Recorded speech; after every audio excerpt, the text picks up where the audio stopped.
আপনি জানেন কিনা আমি জানি না, কিন্তু আপনি ইতিহাসের পাতায় যতবার দেখবেন ততবারই আপনি বুঝতে পারবেন যে ছেলেরা কখনো মেয়েদেরকে ছেড়ে যায় না, বরং মেয়েরাই ছেলেদেরকে ছেড়ে যায়। হয়তো তার একটা জ্বলন্ত প্রমাণ বা একটা গল্প আমি আপনার কাছে শেয়ার করি এবং বলতেছি যে একটা ছেলে পাখি আর একটা মেয়ে পাখি, যদিও গল্পটা কেমন লাগবে জানি না, যে একটা ছেলে পাখি আর একটা মেয়ে পাখি দুজনে মিলে উঠতেছিল, উঠতে উঠতে হঠাৎ করে একটি মেয়ে পাখি তার ডানায় ব্যথা পায়। ব্যথা পেলে মেয়ে পাখিটা ছেলে পাখিটাকে বলছে যে তুমি আমাকে কখনো ছেড়ে যাবে না। ছেলে পাখিটা ওই কথা শুনে মেয়ে পাখিটাকে বললো যে তোমাকে আমি কোনোদিনও ছেড়ে যেতে পারবো না। সেই কথা বলে তার একটি ডানা সে ভেঙে ফেলার পরে তাদের অনেক দিন পর একটা তুফান আসে, মানে একটা ঝড় আসে। হ্যাঁ, ঝড় আসার পরে তখন অনেক ঝড় আসতেছে, যে এমন ঝড় তাদের বাসা আর থাকবে না। যদিও দুজনকে খুবই ভালোবাসতো, এতটাই ভালোবাসতো যে প্রকাশ করার মতো না, যদিও গল্প যেটা।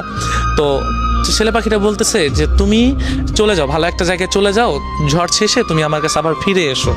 তো মেয়ে পাখিটা কি করলো, যে চলে গেল। চলে যাওয়ার পর তো অনেক ঝড় আসার পরে তখন ছেলে পাখিটা ওই ঝড়ে মারা যাওয়ার পরে তো ঝড় শেষে মেয়ে পাখিটা আসার পরে দেখছে যে নিচে লেখা যে তুমি যদি একটিবার বলতে যে আমি তোমাকে ছেড়ে কখনো যাব না, তবে আমি এই ঝড়টাকে যত কষ্টই হোক পার করে দিতাম, আমরা দুজন সারা জীবন একসাথেই থাকতাম।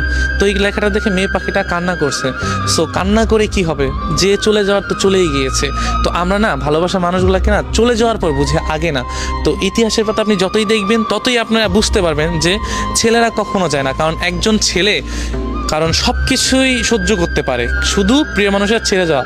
এবং প্রিয় মানুষ যদি থাকতে চায় সে যত কষ্টই হোক, এমন দুনিয়াতে অনেক কিছুই আছে যে একজন ছেলে একটা মেয়ের জন্য